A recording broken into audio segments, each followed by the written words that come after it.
Happy Friday to everybody here. Welcome everybody to the DFS show for Friday, February the 19th. Little special Friday edition of the show. Don't always do this, but today we're going to talk about a little 4-game slate that we've got. So, obviously I'm not going to do it every single Friday. But, days where it's a little bit later, like today with only 4 games, definitely going to try to get on here and talk about a good slate like we've got today. So as I mentioned, in previous episodes, if you're new here, you guys feel free to ask any questions you may have throughout the show in the comment section. I'll get to them as I go. Also, anything that you do see on the Google Sheets as we go along can be available to you much earlier in the day. If you become a DFO premium subscriber, you can do that by going to dailyfaceoff.com and clicking Go Premium. You can do that for as little as $9.99 for a week or $19.99 for the first month.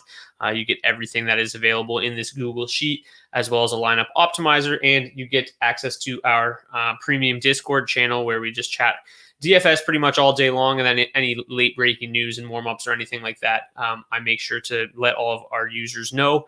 So sign up for that if you are interested. But if not, feel free to continue to join the show. Please, if you're enjoying this stuff, subscribe, and then most importantly, smash that like button as well. So let's get into today's slate with the goaltenders first. James Reimer confirmed for the Hurricanes. Kevin Lankinen will go for the Chicago Blackhawks. We are expecting to see Thomas Greiss for the Detroit Red Wings as they continue their goaltender rotation. Chris Driedger goes for his third straight start in the Florida Panthers net. David Riddick will finally get a turn for the Calgary Flames, and Mike Smith remains in net for the Edmonton Oilers. And then in the final game of the night, a couple surprises, to be honest with you. Thatcher Demko goes for the Vancouver Canucks after Braden Holtby had a terrific showing the other night. And Laurent Brossoit going to give Connor Hellebuck a breather. It looks like he is likely to start for the Winnipeg Jets. So whenever you've got a couple of Canadian or North Division matchups on the slate, definitely the opportunity for it to be pretty high scoring. Whenever you've got the Detroit Red Wings on the slate, looks like something that could be relatively low scoring. I do have my Wings jersey or sweater on today, so I'm hoping for good things from them tonight. But tough matchup with the Panthers. But let's open the show with the Hurricanes and the Blackhawks and take a look at 5v5 score for tonight's slate. On top of the 5v5 scores for this game is Carolina 1 and 2. They look like the much better option than playing Chicago. Pretty similar scores here. So, you can kind of pick and choose between these two lines, whatever your preference may be. Their price is very similar as well. $600 cheaper if you want to play Carolina 2.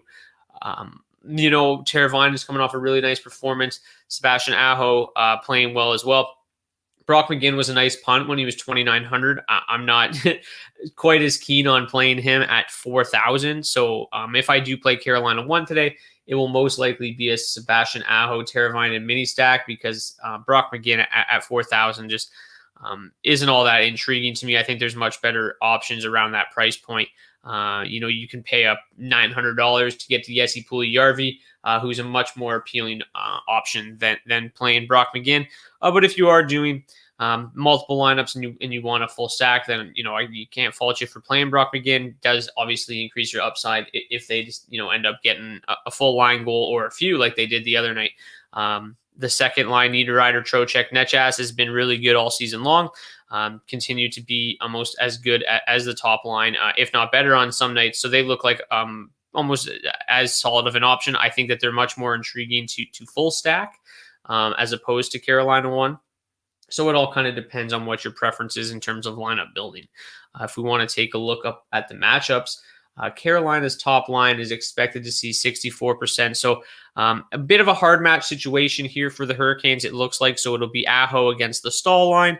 The second line, which is the Trocheck line, will mostly see Carl Soderberg's line. And then Jordan Stahl will hard match against the Patrick Kane line. So you get a pretty good idea of what to expect. So when if you are a DFO premium member and you break down these matchups, you can get a pretty good idea of what to expect in this game tonight. So we'll take a look at these matchups. I'll go a little bit more in depth today than I normally do, considering it's only a 4-game slate, a little bit less to talk about. But I hope you guys have your cold beers because it is Friday after all. So don't mind if I indulge a little more than usual as well.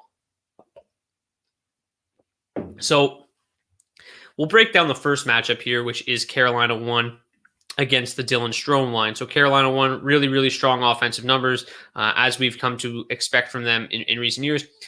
They are starting to come around, which is good. They're not quite as bad as they were without Andrei Svechnikov to start the season. 34 scoring chances for, 14 high danger chances for per 60. Their Corsi percentage is really, really good. So that, they're controlling puck possession, like they always do. Meanwhile, the Dylan Strome line really not getting anything going at 5v5. Offensively, they're getting crushed in the possession battle. The Corsi scores are not good. They're giving up quite a few scoring chances, 27 per 60. So definitely looks like the best matchup from the Chicago side of things. Definitely the line that you want to target the most if you're playing the Carolina side. So obviously that's why Carolina 1 comes up out on top of the DFS 5v5 score. So really good matchup for them. They're going to see a ton of that Strome line, and they should absolutely destroy them. The second matchup would be the Trocheck line against the Carl Soderberg line. Trocheck line, very similar numbers to the Aho line, so you're not really losing a whole lot there. Also dominating the possession battle, generating a ton of chances, both, high danger as well, which you love to see. The Soderberg line, a little bit more low event, pretty even in terms of the possession battle. They're not giving up quite as many chances against, but they are, prone to giving up plenty of high danger chances. So it doesn't look like quite as good of a matchup as going up against the Dylan Strome line, but it is a particularly good matchup on tonight's slate. So that definitely puts Carolina 2 firmly in play. As you can see here in terms of usage, there's not much in between the Aho and the Trocheck line at this point in time from a 5v5.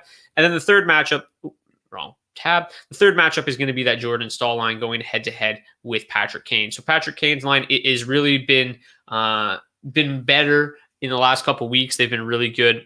Pia Suter and Alex DeBrincat playing with Kane has really boosted that line's numbers, as opposed to they were kind of just relying on Patrick Kane to try to carry without another winger on that line. And Suter's been a nice fit. So they've been much better, averaging 30 scoring chances, 4 per 60 is really good.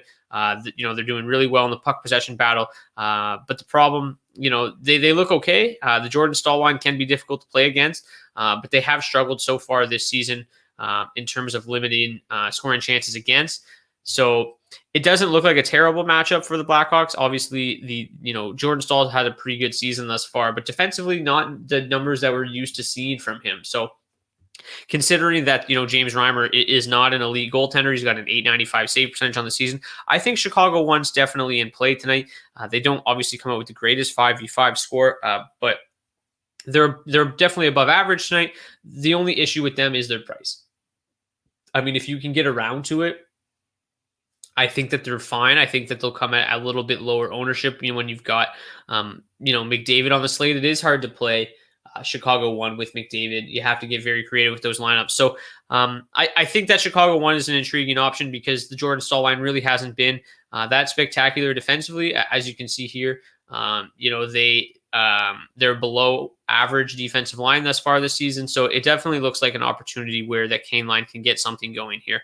If we want to take a look at the power play report, it does look like Carolina's got a small advantage on the power play tonight. The problem for them, though, is they really like to use both units. So it's hard to really hone in on one unit. But obviously, the preferred option would be just to go with the top unit, which is absolutely stacked.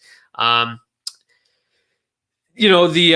Hurricanes seem to have a pretty good penalty kill, probably the best on the slate. So it's hard to really target Chicago from that point of view. But I do think that there is a decent opportunity to play Chicago 1 just because of, a bit of an even strength advantage. But it doesn't look like they have a whole lot of an advantage at 5v5, on the power play. So, a bit of a risky play on a small slate, but I think you can get them at pretty low ownership considering their extremely high price tag. That I think that's a pretty good breakdown of how that game is going to play out. I think the matchups, it makes it a little bit easier when we've got some more concrete matchups like we do in this game. It's a little bit easier to find those advantages. So not quite the same can be said about the second game, which is the Red Wings and the Panthers. I particularly, you might be surprised on this one, but I'm particularly fond of the Red Wings on tonight's slate. I think that this is an opportunity where they can break out a little bit offensively. I think they have been relatively stake bitten, although they're not really generating a whole lot.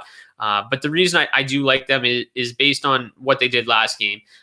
They got shut out. It's hard to be like, oh yeah, I like what they did. But the thing is Jeff Blashill finally put Mantha and Larkin together, and they created magic. That Zadina, Larkin, Mantha line had a 70% Corsi for and very limited ice time. So I would hope to God that they keep them together. Obviously, it's very difficult to get any information out of the Red Wings during the morning skates, but it looks like they should be together based on what they did last game. So if that's the case, I think that line definitely has a lot of appeal tonight.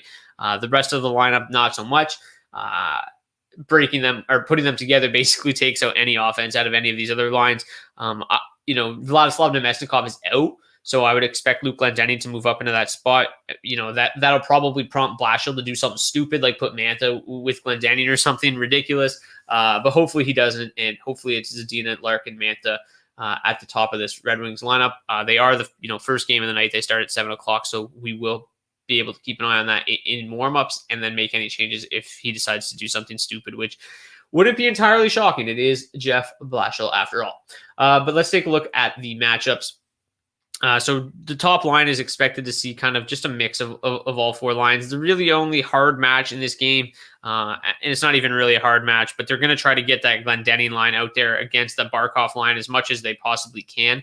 I forgot to update this side of the thing of the matchup. So it's actually 51% against the third line and 5% against the fourth line. So that's a little bit messed up there. Apologize for that. That means that this is here and this is 10%. Oops. So that's what it'll actually look like tonight now that the Glendening line is the third line. So that'll be an interesting matchup. The Glendening line hasn't been, great defensively. It depends who he plays with. He's been a little bit better when he's with Nielsen and Adam Ernie. If he's up there and it ends up being, I think it's Filppula and Gagne, they're not quite as good defensively. So obviously a good matchup for our favorites of the show. Florida won. Their offensive numbers are just terrific. So if they see a good portion of the they're expected to see a good portion of the Larkin line and the Glendening line, and both of those lines giving up 28 scoring chances against per 60, 12 high danger chances. So obviously, Florida one looks really good tonight. You might be surprised to see this because over the last few weeks, I've talked about how the Red Wings are one of the best 5v5 teams in hockey. Let me rephrase that. The best defensive 5v5 teams in hockey, not the best because they don't do anything offensively, but they've really found an identity in slowing teams down. But the way that these lines are listed right now, the defensive game doesn't look like it's going to be quite as strong tonight. It looks like, obviously it's a lineup that they went to when they were being shut out. They were down 1-0. They were trying to put their best offensive groups together and get back into that game. So hopefully they stick with that from a DFS perspective. It makes the Red Wings more appealing, and it also makes the Panthers more appealing. It should be a higher scoring game if that's the way the Red Wings line up tonight. And then obviously that puts Florida one very firmly in play tonight as one of the best stacks on the entire slate. If we want to take a look at the overall 5v5 scores, clearly Florida won one of the favorites on tonight's slate, but Detroit won the only other line that comes out with a positive rating, positive score tonight. So I've been burned quite a bit by Florida too this year. A lot of their damage has come on the power play though. So the power play report doesn't look very favorable for Florida tonight. The Red Wings actually have a pretty good penalty kill, and they're one of the least penalized teams in the NHL. Meanwhile, the Panthers are, draw some of the least amount of penalties in the NHL. So it doesn't look like they'll have a whole lot of opportunities, which is baked into the power play score. But then also the Red Wings power play or penalty kill has been pretty solid. So, the Red Wings, a lot of people will target them. Florida one will definitely have a lot of ownership. I think Huberdeau and Hornquist will have a lot of ownership as well. I prefer Florida one still. The second line for the Panthers really hasn't gotten a whole lot going. Their numbers are terrific. Huberdeau is one of the best players in the NHL, one of my favorites. But overall, at 5v5, the Barkov line has been significantly better, and their power play isn't overwhelmingly good. So, if on a small slate, if you're building multiple lineups, I wouldn't hate if you kind of built like an onslaught stack for the Panthers and hope that they run the Red Wings out of the building. Maybe a full stack Barkov's line, and then you also put Huberdeau and Hornquist in the mix to get some power play exposure as well. I don't think it's a terrible idea the way the Red Wings lineup is built tonight. Most nights, if they had like their super defensive lineup out there, then I would look elsewhere. But the way things look tonight, it looks like a decent opportunity to target the Panthers tonight. Battle of Alberta, always a fun game, no question about it. The Flames held an optional morning skate this morning, so I don't have a great idea of how this lineup is going to look. This is how they finished last game. They've been struggling lately, so I would expect some changes. If you're going to stack the Flames tonight, I think you definitely need to be prepared to make changes later in the evening. It's something you're going to have to keep an eye on in warmups. I would be honestly stunned if this is the lineup that they roll out. Just because they've been so sleepy as of late. So I think that, they're definitely in play, no question about it, but it's going to be difficult to stack them and have a really good idea of who's actually going to play with who tonight. So based on these lines, though,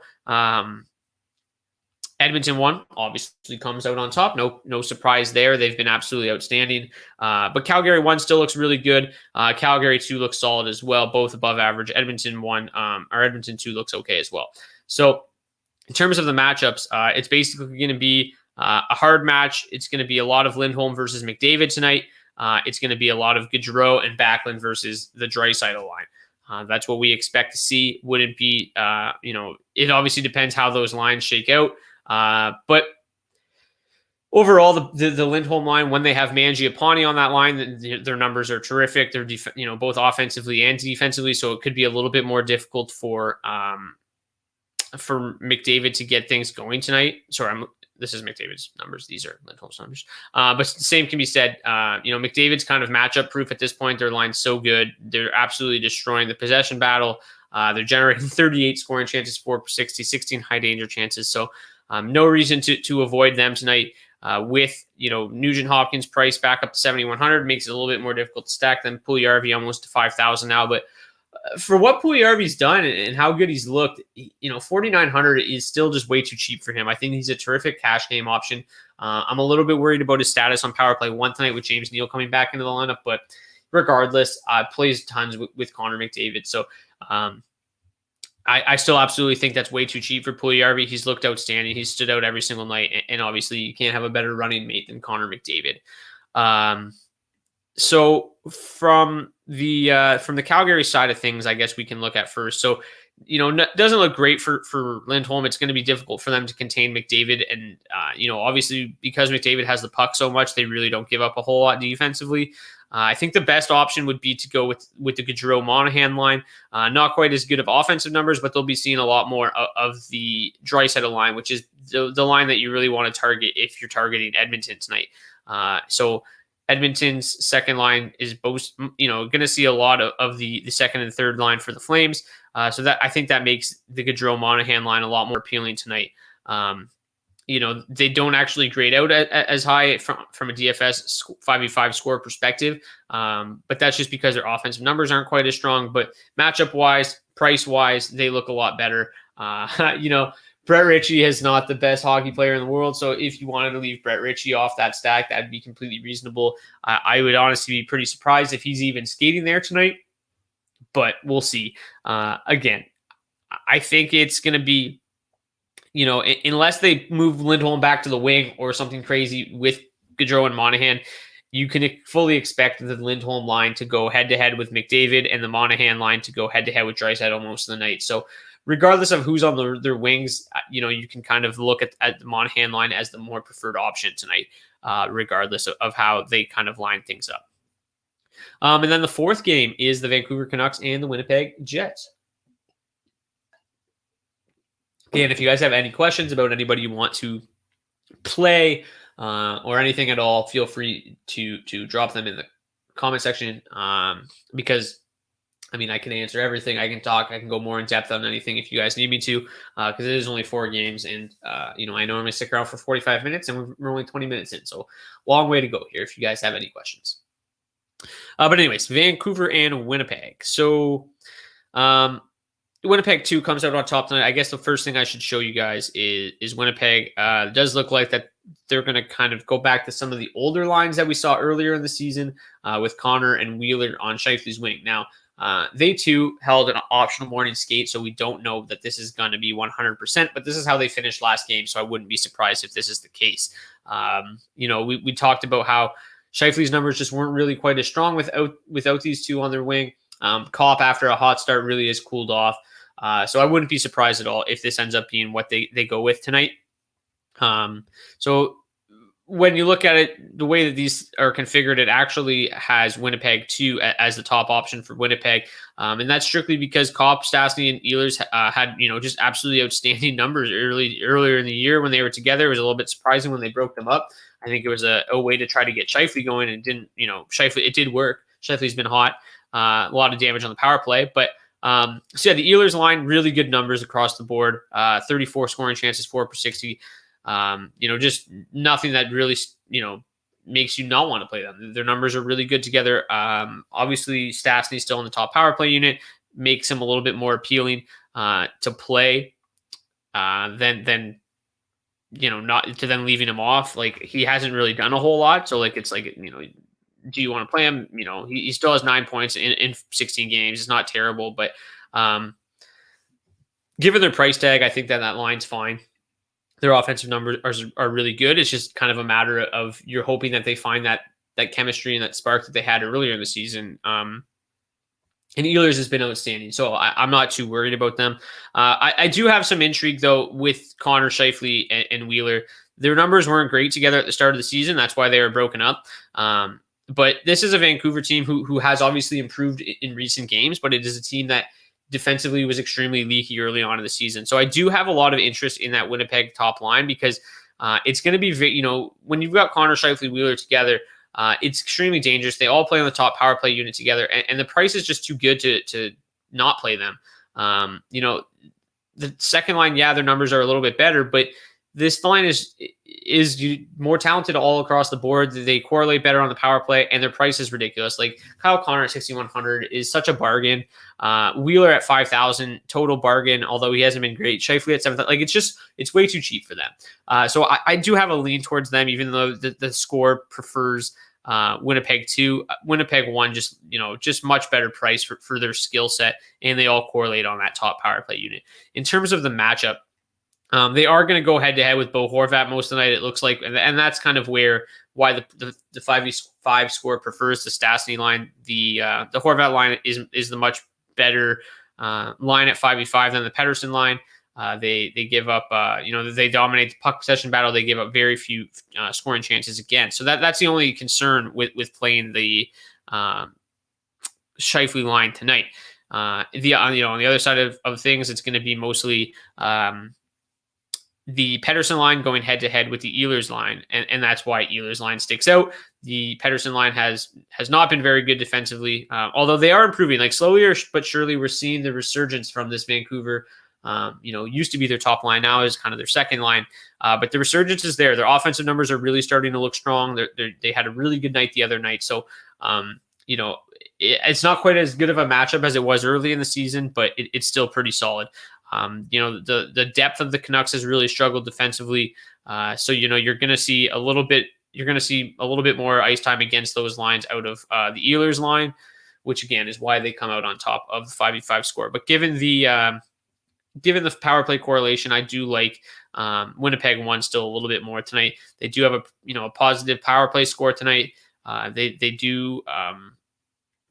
The Canucks take the most penalties on the entire slate tonight. So definitely looks like a lot of opportunities will be there for the Jets. Their power play hasn't been, all that outstanding, but the Canucks penalty kill hasn't been very good, and they take a ton of penalties. So I think that's kind of where the way I'm looking at it, the way I'm targeting this game is I think that the Ehlers line is definitely going to have better opportunities at 5v5, but the Scheifele line just they're too cheap, and they should have plenty of chances on the power play. And if we want to look at the other side of the game, though, Vancouver one still looks really good. Their price still remains ridiculously cheap for how much they get done. They've scored in back-to-back games. They're starting, they fell asleep there for a bit, but this whole Vancouver team is really coming back to life ever since their owner took to Twitter.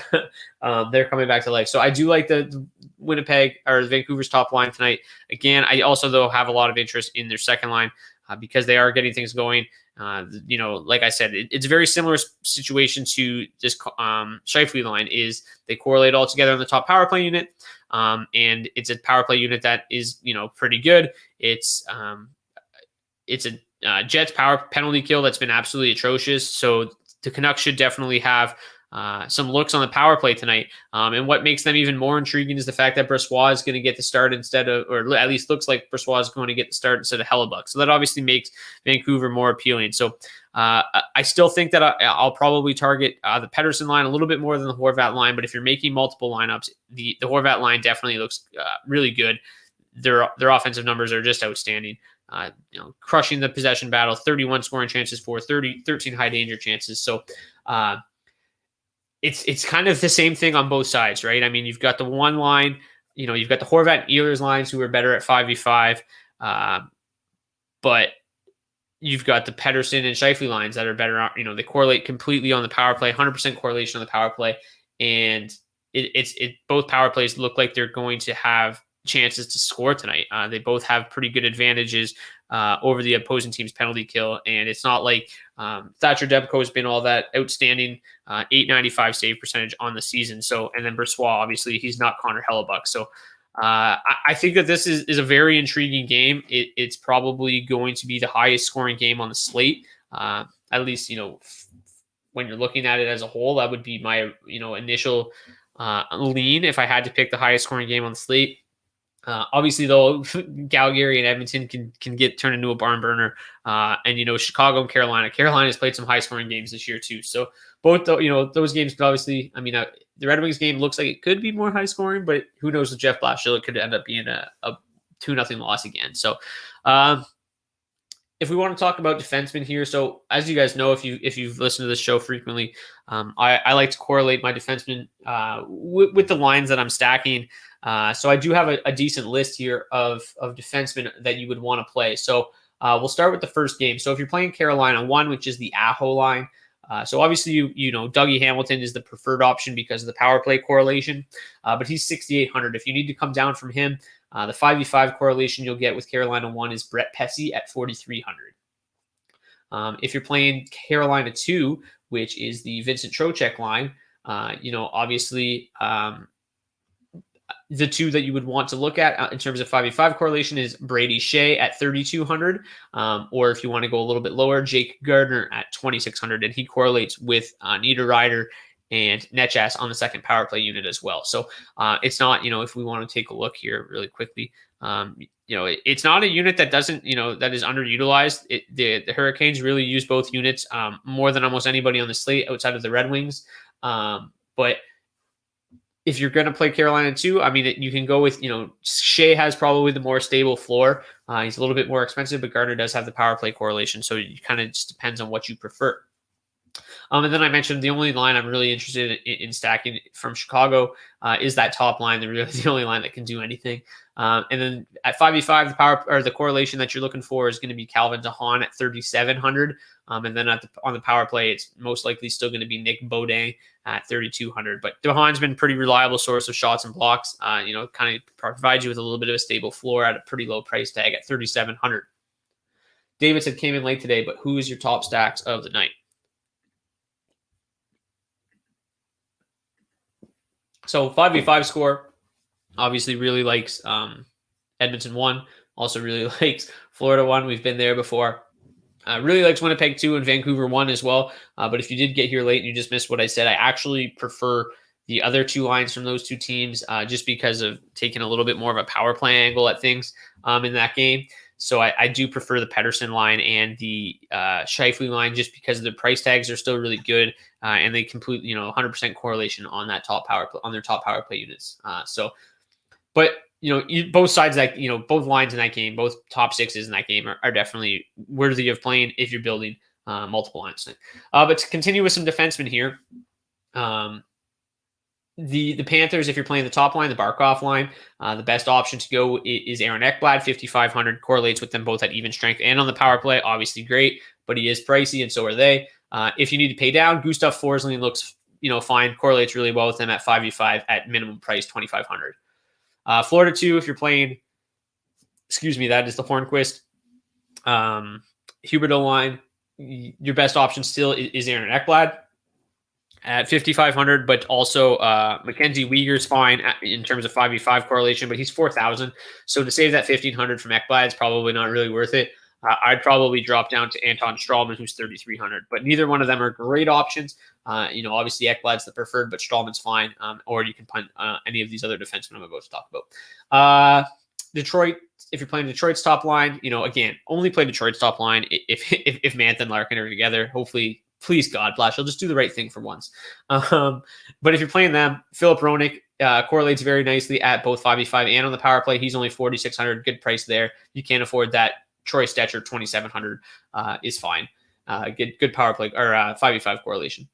If you're going to Edmonton 1, you're going to want to play either Tyson Barrie, 6,200, or Darnell Nurse, 5,800. Really no other options in terms of, they play together at both 5v5 and at the power play. Nurse has even seen, replace Tyson Barrie in that top power play unit from time to time, including last game. So it's kind of tough to pick and choose. Maybe go with Nurse just because he's a little bit cheaper. The second line, so you're playing the Draisaitl line. Evan Bouchard correlates very well with them at both 5v5 and on the power play in terms of basically, getting Ennis or Yamamoto on that second power play unit. But Bouchard is up to 4,900. So, at that point, he was terrific value, like for how many nights in a row. He was so way too cheap. And I forecast that this was going to come. And now, it's a little bit bigger of a jump than I was expecting. But at that point, you're probably better off to still just try to pay up for Nurse or Barrie. But Bouchard's still a very reliable source of shots. So 4,900 is what it is. If you're playing Calgary 1 or 2, again, not really sure what those lines are going to look like. But regardless of who you're playing from those top two lines, you basically just have to play Juuso Valimaki. He's 3,600. Like, you can play Giordano, but what's the point? Like, they bring you the exact same exposure. Valimaki's on the top power play unit, and he's like $2,000 cheaper. So he's probably still, again, my favorite one-off defenseman tonight. If you need to look else, go with a one-off from another team. You're not playing Calgary. He's the best one-off for sure. And then the last game, Winnipeg and Vancouver. So if you're playing Winnipeg 1, which is the Scheifele line, you're best to play Josh Morrissey, get that power play exposure. But Tucker Poolman's fine. He's $1,700 cheaper, 3,100 correlates with them at 5v5. If you're playing the Nick Ehlers line, Josh Morrissey, again, 4,800 is good. If not, Dylan DeMello at 2,800. And then Vancouver 1, which is the Horvat line, you're best to play them with Alex Edler at 3,900 or Nate Schmidt, 4,200 for the 5v5 correlation. Quinn Hughes, if you can fit it, it's fine. Really only correlates with Bo Horvat, though. But he's also the higher ceiling of any of the Canucks defensemen. So it just kind of depends how much money you have and who else you stack them with. And then the last one would be Vancouver 2, which is the Pettersson line. Best, obviously, to pair them with Quinn Hughes. Great power play correlation, obviously, with all three of them and him. And then Alex Edler's fine, too, if you can't afford Hughes at 3,900. So, I hope that helps. Obviously, I'm not going to be able to do that, every single night. But like I mentioned yesterday, I am working on a tool that can make those defensemen that correlate well, both at 5v5 and even strength, a lot easier to find. So that is something that is in the works, and obviously something that'll make lineup building way easier. And that's kind of what I'm here for, is to make those lineups easy to build and making you guys lots of money. Alvin White Jr. says, who is your favorite goalie tonight? Alvin, it's a tough question. I think, you have to like Driedger at 7,900. He's going to be, pretty high owned, but if the Red Wings continue to not score, which is the defenseman from Calgary that you like, Juuso Valimaki. He's 3,600 on Draftkings. But Driedger's the Red Wings just can't score. So I think that this is the night that the Red Wings finally break through, but maybe I'm biased. So if you think that this is not the night where the Red Wings break through, then Driedger obviously is terrific at 7,900. I don't really, Reimer, I'm not a huge fan of. like Reimer is, I think, fine. He's like probably like the league's most average goaltender, and plays for one of the best teams in hockey. But I'm never gonna, pay premium for James Reimer. I'm just not. He's 8,300. He's the most expensive goalie in the slate. I'm just not gonna do that. I can't. I can't. David Riddick, 7,700. Not a whole lot of interest in David Riddick going up against Connor McDavid. I'll pass on that one. Thatcher Demko, 7,300. Not a huge fan either. I think I would still probably play Lankinen at 7,200 just because he's going to see so many shots and he's been one of the best goalies in hockey. So I think Lankinen's pretty good at 7,200, and then Mike Smith is fine at 7,100. Like I said, he's outside of that brutal game against Winnipeg. He bounced back terrifically, stopped 33 of 35. He's been outstanding this year. I don't think Mike Smith's that great, but the Flames offense has really fallen apart lately. So, is it an opportunity where the Flames kind of find it again because it's the Battle of Alberta and they're all fired up? Maybe. But at 7,100, I'm willing to take that gamble with Mike Smith. And then if you need to get greedy and go to the bottom, I don't hate Greiss and I don't hate pick Bernier, whichever one starts. Bernier, if it ends up being Bernier for whatever reason, the fact that he's 6,700 definitely is in play. I prefer Bernier at 6,700 than Greiss at 6,900, but it will most likely be Greiss.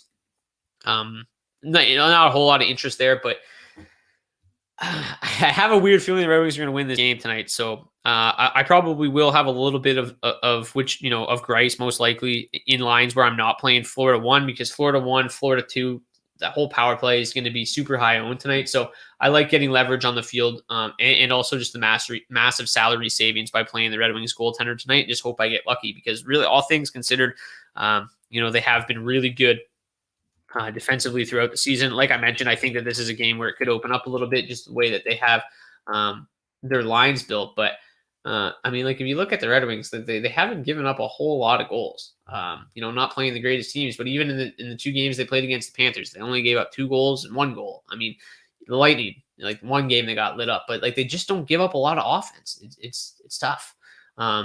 It's shocking because they're the Red Wings and they suck, but they really have been good defensively.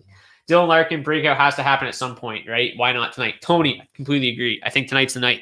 I love Detroit. I think if it's Mantha, Zadina, and Larkin, I love that line tonight. I really do.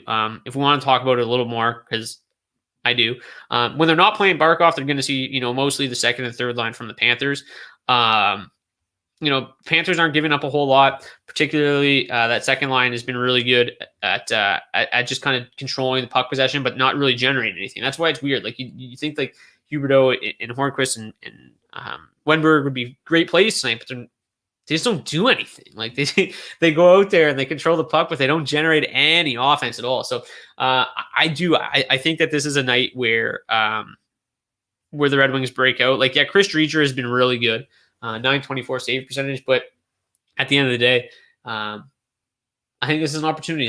I'm going to play the Red Wings tonight, and I hope you guys do too. But just know that 100%, you're listening to the guy with the Larkin jersey in the background and this sweater on. 100% they could get shut out again. So in lineups where you're not playing the Red Wings, I think that Driedger is a fine option as well. But yes, Larkin does have to break out.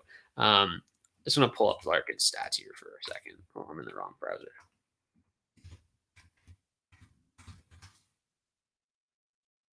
I mean, 6% shooting percentage is terrible. 7% on ice shooting percentage, terrible. So, yeah, the breakout's happening tonight. But I'm not going to talk about the Red Wings too much more, because when they get shut out, you guys aren't going to come back and watch this show ever again. So, that's pretty much it for the DFO DFS show. I'll stick around here for one more minute in case anybody else has any final questions as they're building their lineups.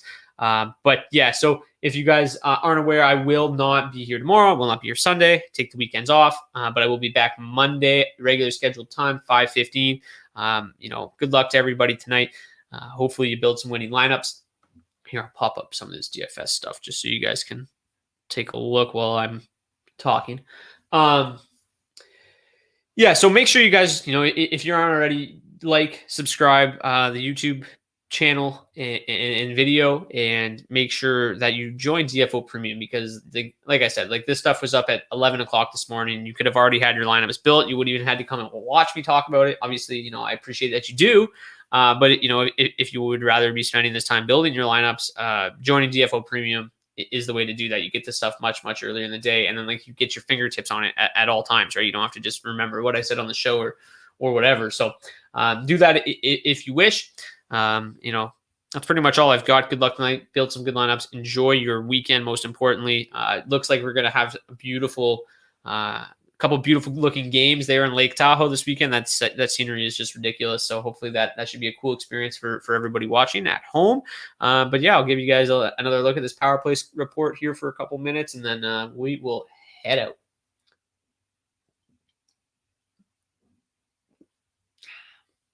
All right. See you guys back here on Monday morning or Monday afternoon. Hopefully you guys have much larger bankrolls on Monday than you do tonight. So see you guys back here in a couple days. Thanks for watching.